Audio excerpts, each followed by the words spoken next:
Hello everybody, welcome to another episode of Top3Tech. Today we bring you the PNY GeForce RTX 4080 Accelerate Gaming. I don't know if there's any extra words on this, but very long name. I did test out the 3080 when that came out, and that was a very popular card. So I'm actually interested to see the design differences on this and the performance boost. When I tested the previous 4080, it was a MSI Gaming X Trio. They didn't have DLSS 3.0 on some of the games, so we'll see the difference with that as well. I'm interested to see the unboxing and the benchmarks, so stay tuned in, guys.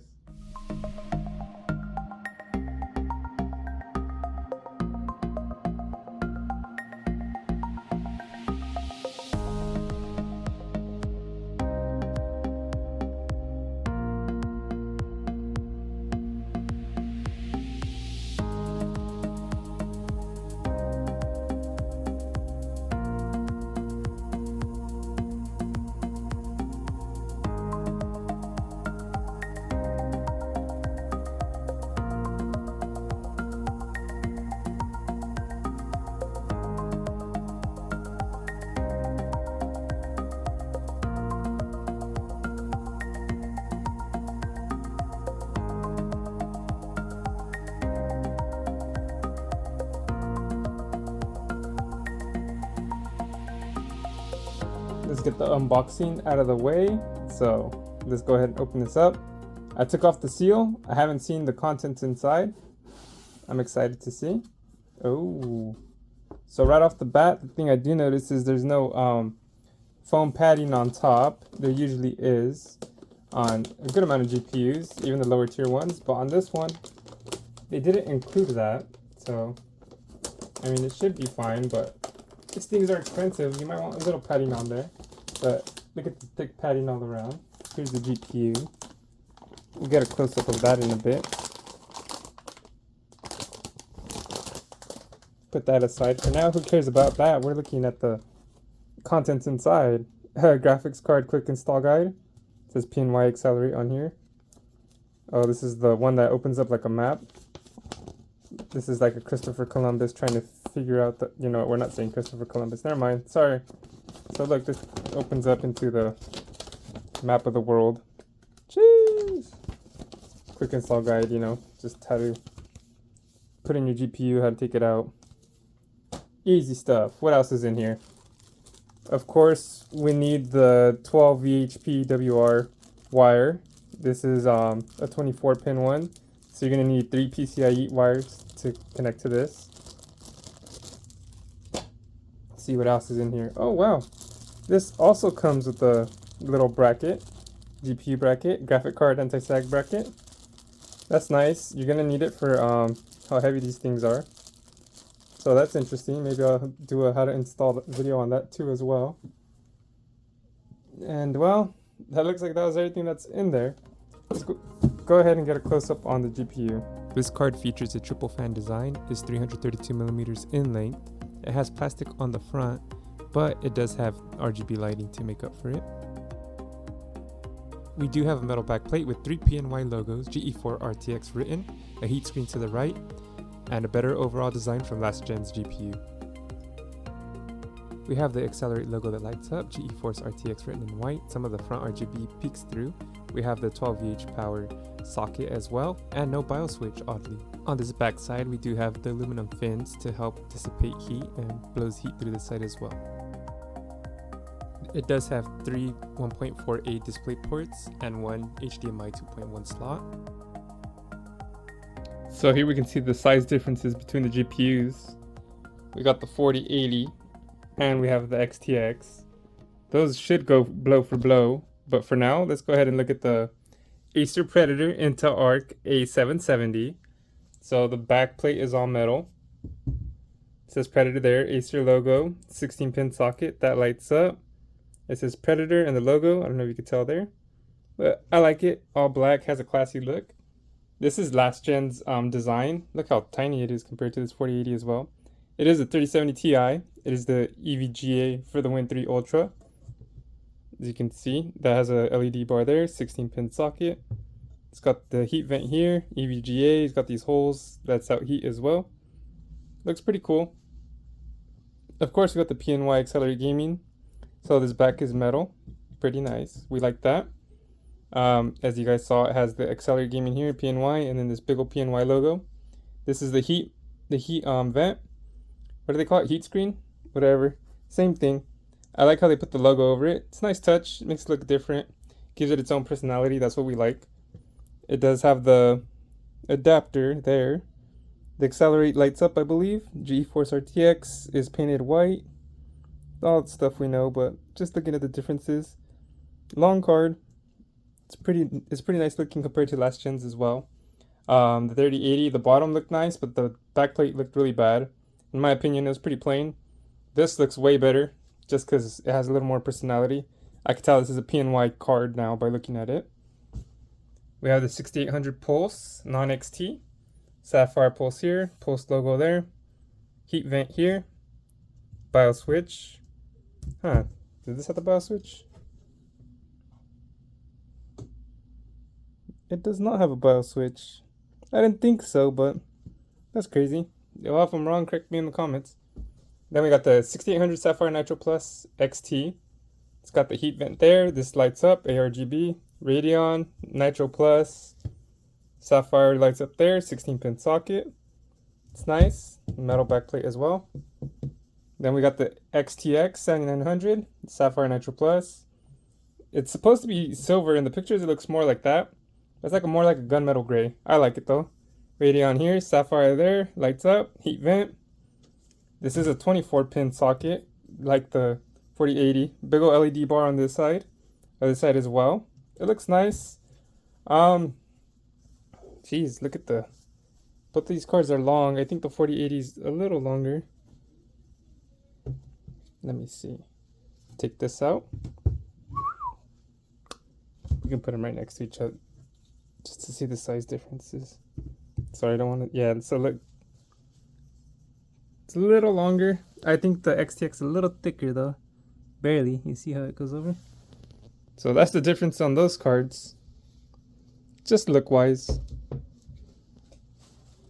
So this is where the Accelerate shines, in my opinion. It has the big old LED bar right here. Lights up. The only thing I don't like about it is this is plastic. It's not the end of the world, but I guess that's what helps make it a little cheaper. The EVGA for the Win 3 Ultra has plastic front as well. EVGA logo is here. And on the fans, which is a nice little touch. Sorry, zoomed in on my finger. It shows the LED bar here as well. And the cheapest card, the Acer Predator Bifrost, is all metal here too, which is a nice touch. It's got the logo there, RGB here and here. So it looks nice. This isn't the only one that has RGB in the front. The Sapphire Pulse doesn't have any LEDs or RGBs anywhere. It does have this post logo here. Plastic on the front. These do light up. This is plastic on the front as well. And then this is metal. It's got the Sapphire fans. Oh man, I forgot what they're called. It's got the Fox logo there. And nothing lights up here, but of course you got the big old LED bars on both sides to make up for it. But that's the physical difference on these cards. Let's go ahead and insert this into the PC. These GPUs are not getting smaller by the day. Look at that. Sheesh. So, unless you have this vertically mounted, you're not really going to be able to see the bottom, but I mean, this looks a lot nicer than the previous gen. Look at that.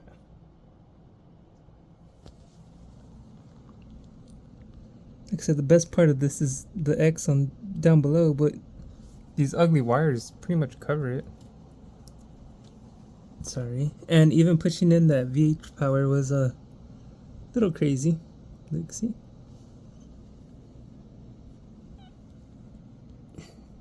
You have to make sure to it pushes in and clicks, or else you might be in a little trouble.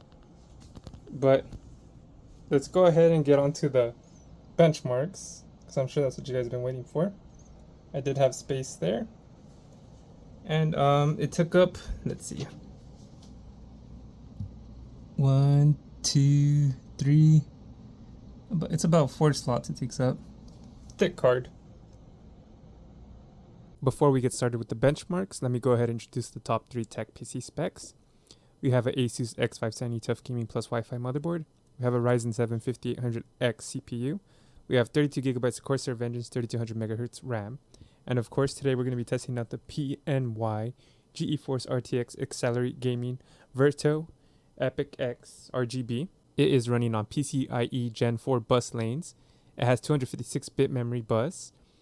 It has 2505 megahertz of boost clock, 2205 megahertz of core clock. It has 16 gigabytes of GDDR6X memory. It is on the Lovelace architecture, and they do recommend a minimum 750 watt PSU to run this. And we're comparing it to the older 4080, which doesn't have DLSS 3 on Cyberpunk. It wasn't available then. So you'll see the differences between DLSS 3 and if it doesn't say it on the charts.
So the performance of this card is pretty good. I know you can compare them to the XTX or the other 4080, and they're all pretty close results.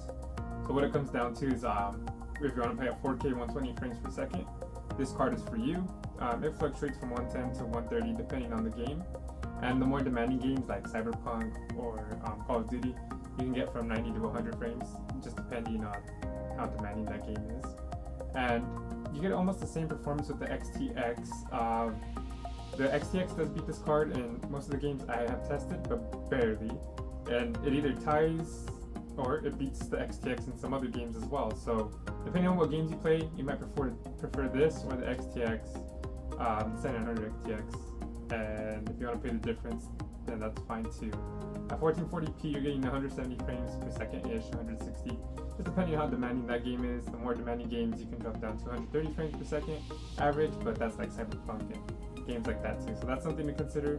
But if you're going to be gaming at 1440p, I would not recommend this card because this card is overkill. Same with the XTX. So I only recommend getting this card if you eventually plan to upgrade your monitor to 4K, and you know that's for certain. So maybe get this card and then do that. But if you don't have a 4K 120Hz monitor, you might not want to get this card. When it comes to ray tracing, that's where this excels. At 4K, you get about 85 frames per second on average. The more demanding games like Cyberpunk, you get 25 frames. So you could get like 30, 25 frames average, not too bad for 4K. At 1440p, you get about 110 frames per second average. Cyberpunk was at 51. So if you want to play ray tracing, I would consider getting this over the XTX.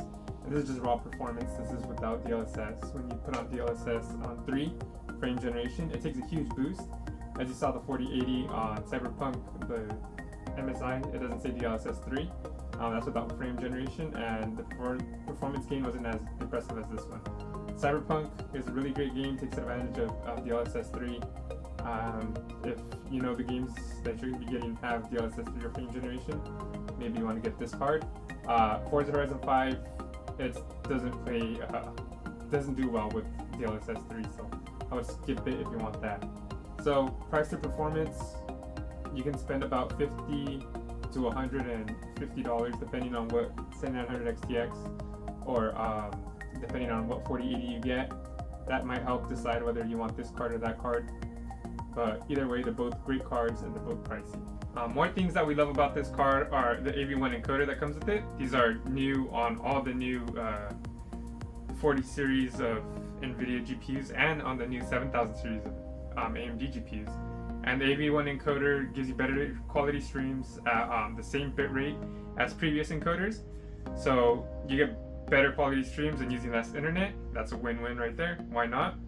And for editing, it also improves your editing as well. It gives you faster render rates. So, I mean, why not have it?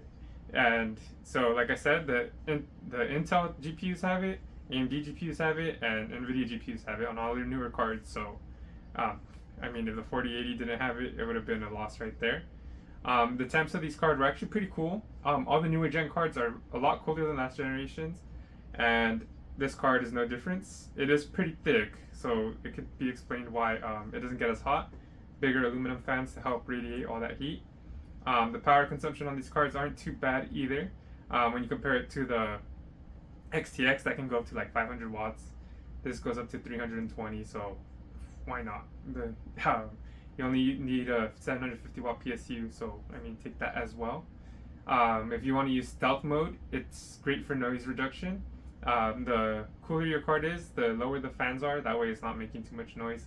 I don't really use that too much. I just put my fans up to like 75%. And it is a little loud, but I'd rather have a louder room than overheated GPU. But you're fine however you want to set the fans because it's a pretty cool card. And then, like I said in the close-up, the design of this card is way better than the previous gens. It doesn't have too much RGB if that's not your thing, but also if you want to vertically mount it, it looks great. Some things I don't like about it are the BIOS switch. It doesn't have one. When you're paying this much for these cards, it's great to have those features, especially when they're on lower tier cards. So this card not having one is kind of a bummer. I don't like there's no DisplayPort 2.1. It comes with the 1.4A, but and AMD cards have the DisplayPort 2.1, so I don't understand why these can't include them. You're future-proofing yourself, and that lets you play at 4K 120 hertz on the DisplayPort, not just HDMI. The size of these cards are pretty thick. They're not going to fit in all cases. It is shorter length, than some other cards, so it's shorter in length to some other cards, so it'll fit in a good amount of PC cases, but thickness kind of cancels that out depending on what case you use. And of course, the price. The price of this card was $1130. It has dropped down significantly from the $1300 they used to be, and that's not too bad of a price. The most expensive XTX that I've seen is $1050, which is a Nitro, and other cards you can get from $950 to $980. So there's a big jump in price there. This is a great card, especially for ray tracing. And if you don't like AMD, if you don't like their drivers, or you don't trust their quality of work, then I'd say get this card. If you don't mind the ray tracing not being as good, they're still pretty good, but just not being as good, and you care more about native resolution, I'd probably recommend the XTX.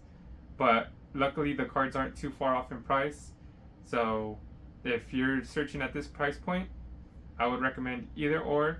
You want to save some money, go for the XTX. If you want to spend a little more and get a little better ray tracing, then get the 4080. Either way, I appreciate you guys watching this video, and I hope you guys have a good one, and good luck with your GPU searching or hunting or whatever you guys do out there. Peace. Thank you for watching another video from Top3 Entertainment. I hope you hit like and subscribe. Also, I'm going to have a recommended playlist, a recommended video right here, so make sure to click that as well. I appreciate you guys tuning in, whether it be to the Top3Tech, Top3 Gaming, or the Why Not Me podcast. You guys are dope. I hope to see you guys in the next video. And of course, let's grow this thing together. Peace. Peace. Peace.